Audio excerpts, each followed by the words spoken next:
স্থানীয় সময় শুক্রবার ইউক্রেনের বিভিন্ন সামরিক স্থাপনা ও জ্বালানি অবকাঠামো লক্ষ্য করে হামলা চালায় রুশ সেনারা। রাশিয়ার প্রতিরক্ষা মন্ত্রণালয় জানিয়েছে, গত এক সপ্তাহে তারা ইউক্রেনের Su-27 যুদ্ধ বিমান ও একটি ইউক্রেনীয় ড্রোন ধ্বংস করেছে। পাশাপাশি সুমি অঞ্চল ও দোনেস্কে দুটি আবাসিক এলাকা নিয়ন্ত্রণে নেওয়ার দাবি করেছে মস্কো।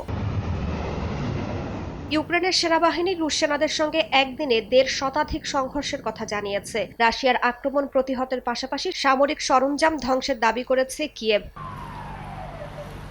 যুদ্ধ বন্ধে রাশিয়ার ওপর চাপ বাড়ানোর কথা জানিয়েছেন জার্মান চ্যান্সেলর ও নরওয়ের প্রধানমন্ত্রী। রাশিয়ার জ্বালানি খাতে নিষেধাজ্ঞা শিথিল করা যাবে না বলেও মন্তব্য করেন তারা। এ নিয়ে ইউরোপীয় ইউনিয়নের সঙ্গে সমন্বয় করে কাজ চলছে বলেও জানায় দেশ দুটি।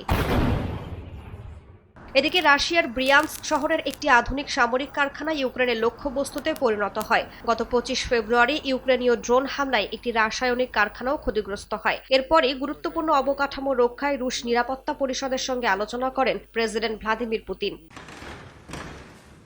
চলমান সংঘাত বন্ধে আগামী সপ্তাহে ইউক্রেন, রাশিয়া ও যুক্তরাষ্ট্রের প্রতিনিধি দলের নতুন দফার বৈঠকের কথা থাকলেও তা স্থগিত হয়েছে। তারিখ পরিবর্তনে যুক্তরাষ্ট্রের অনুরোধের পরই তা স্থগিত করা হয় বলে জানিয়েছেন প্রেসিডেন্ট জেলেনস্কি। স্থান নিয়ে মতবিরোধের কারণেও বৈঠকের তারিখ পেছানো হয়েছে বলে জানানো হয়। জেলেনস্কি আরও জানান, নিরাপত্তাজনিত কারণে মায়ামি বা ওয়াশিংটনে আলোচনার কথা জানায় যুক্তরাষ্ট্র। তবে রাশিয়া এতে আপত্তি জানিয়ে তুরস্ক বা সুইজারল্যান্ডের প্রস্তাব দেয়, যদিও তা প্রত্যাখ্যান করেছে যুক্তরাষ্ট্র। রাইসা জান্নাত, সময় সংবাদ।